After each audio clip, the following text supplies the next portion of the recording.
Right, so I'm here with David Wilcox, otherwise known as Social Reporter. David, you're one of the co-facilitators today at Transform by You. You've come all the way from London to, I was going to say the sunny shores of Kent, although it's slightly cloudy today. But tell us a bit about what excites you about Transform by You and why you're here today. I think what's great here is to see two local authorities really taking on what you can do by combining social media and a creative event and handing the agenda over to local people. So before the event we've had an online community, we've had picture ideas up here. It's a completely open event, anybody can turn up, you can chuck in fresh ideas here. We've got council people working side by side with anybody from the community that wants to come. Those ideas will then go up online.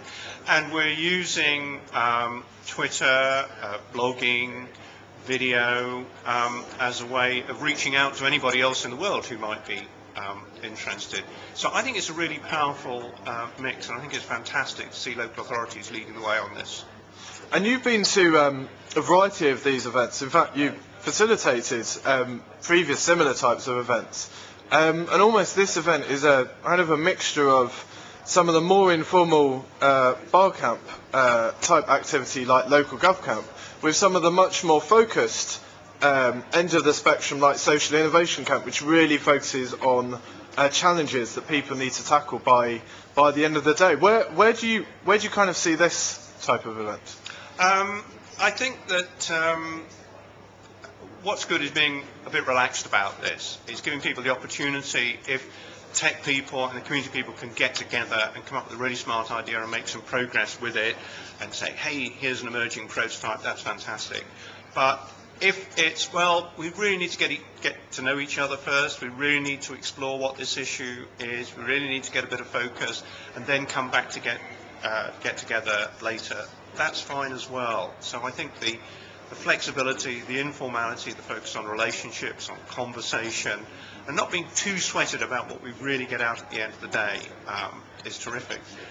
You could ask my co-facilitator, Amy, about that one here, because Amy's really driving. I don't know, come over here. Amy, come closer. Yeah? What?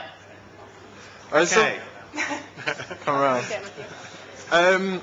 So I've got Amy here as well today. Amy, you're also co-facilitating the event. I was just talking to David really about the power of these kinds of events, and David's talking about where you mix kind of the social media, the online collaboration, with some of the really intimate collaboration going on between local people, just using flip charts and pens really to come up with challenges that are actually very real.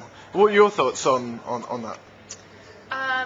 Well, from the Net Squared perspective and the facilitation that I've done, we call it project-centric open space, because it's not a true open space or bar camp event where the agenda is set at the beginning. Anyone that's there for the first half hour is putting a post-it on the wall and saying what they want to talk about.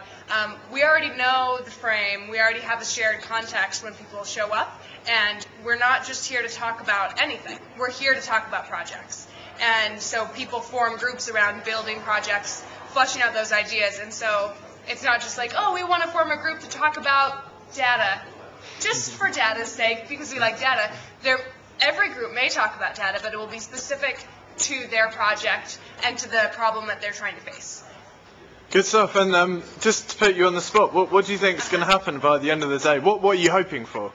I'm hoping for really clear ideas, or I don't know any other word to say, ideas, really clear ideas about what the problems are that people want to face, because I think that especially as councils, you hear about problems like all the time. Everybody's telling you about a problem. But if there are 3 or 5 groups that can say, this is a problem, this is exactly what the problem is, and we think these are opportunities to address it, then that's actually actionable. It's not just someone griping. And especially because we're hoping to have everyone commit to different things they can contribute to the success of these project areas. So hopefully we have everyone in the room committed to addressing the problems that they're surfacing as well. Good stuff. Thanks a lot, Amy and David.